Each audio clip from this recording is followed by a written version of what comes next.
Good evening, Texas Democrats. Can I get that just a little bit louder? Good evening, Texas Democrats.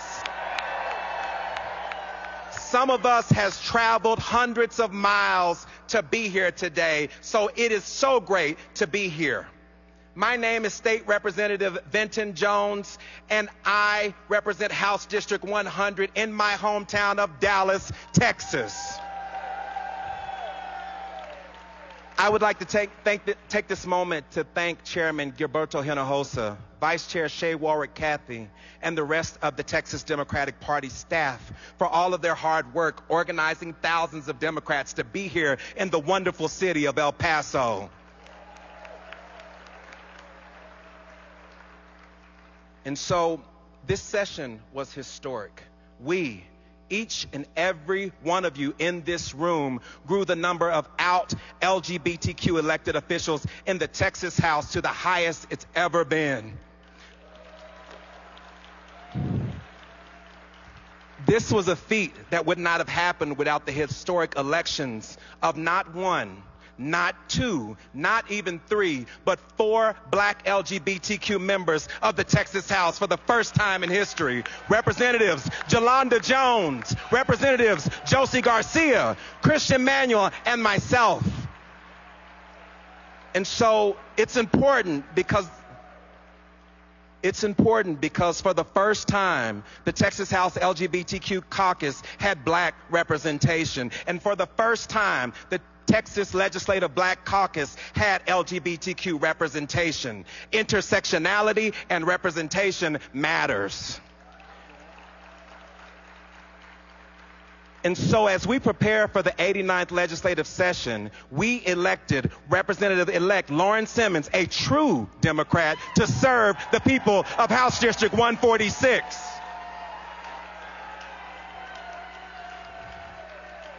We also elected the first LGBTQ state senator, Molly Cook, to the Texas Senate, and that deserves to be celebrated.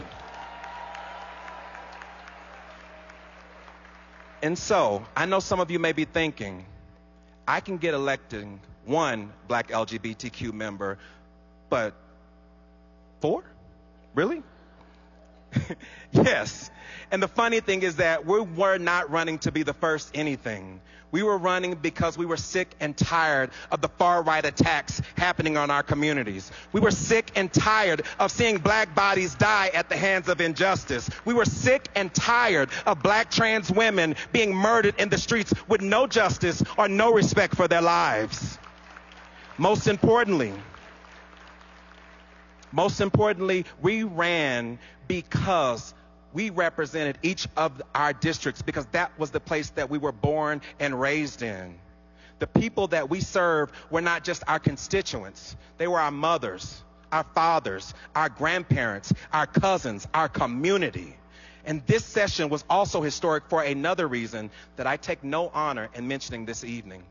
For the first time in history, we had to navigate the most hateful legislative session against LGBTQ people, against people of color, against women, against our Texan children and their families.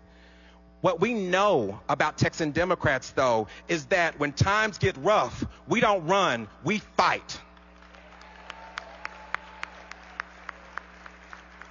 And that's exactly what Texan Democrats in the House and Senate did every single day of the regular session and throughout the 4 special sessions in 2023 to fight the over 140 anti-LGBTQ bills that were filed by Republicans. And despite Republicans controlling the House, the Senate, and the governorship, we killed almost every single piece of anti-LGBTQ legislation that made its way throughout our bodies. We managed to kill bills like House Bill 1155, which would criminalize teachers for discussing sexual orientation in education settings like health classes. We killed HB 3147, which would have forced trans women to share jail cells with cis males. We killed Senate Bill 163, which would allow parents to withdraw their children from sexual education class, comprehensive age-appropriate sexual education classes. And so this was good, but let me tell you this. It is not enough in this social and political climate. It is abundantly clear right now that we are under attack by the far right, and anyone who chooses to be silent while LGBTQ people and their families are being forced out of this state are complicit in those attacks too. It will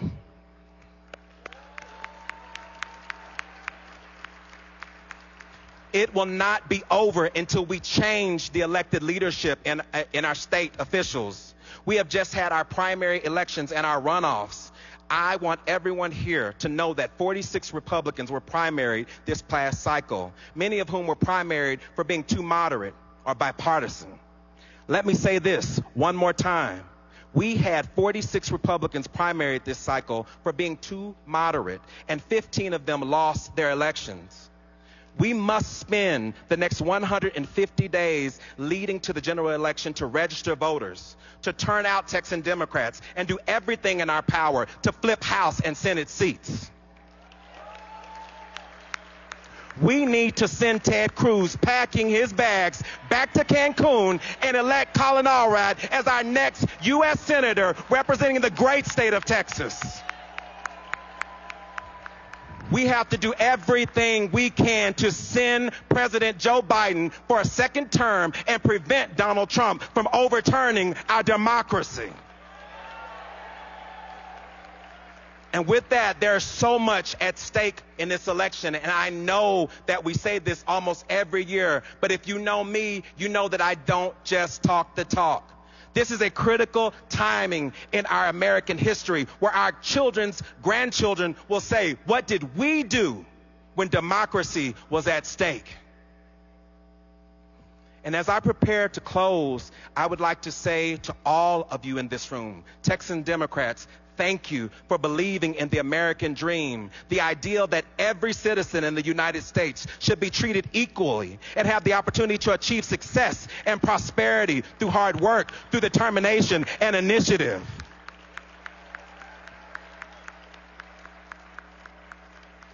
And if you don't know my story, you can't understand my glory, because I, as a black gay man, and the first black state legislator living openly with HIV, I was not supposed to be here. And by the grace of God and through the efforts of a community that feeds me daily, I made it. I honor this by giving my all to this position.